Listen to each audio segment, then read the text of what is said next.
Hey, just finished a pretty badass workout session.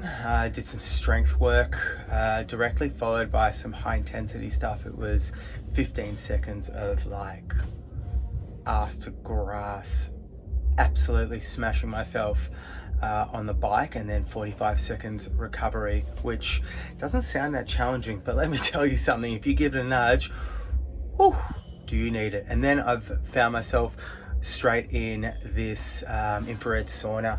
I've been doing a lot of research into the benefits of heat exposure and cold exposure for that matter.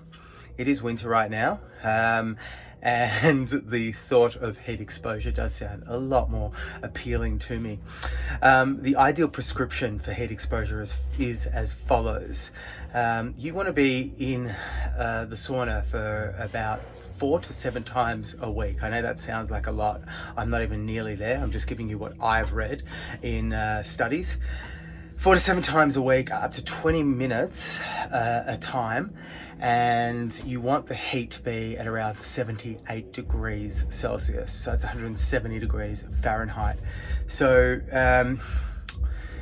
that's a challenge, especially considering that I'm in an infrared sauna and they don't go that high. I'm currently at 58 degrees.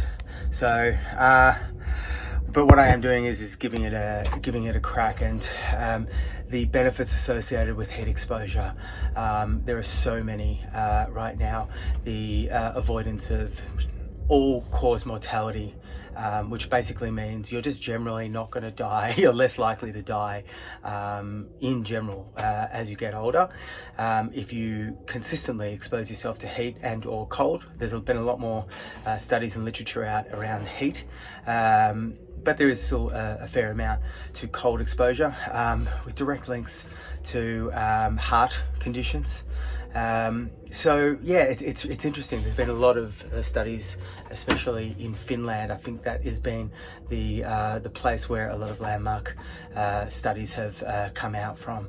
So if you've ever considered doing consistent heat exposure, I would probably suggest that winter would be a great time to give it a crack.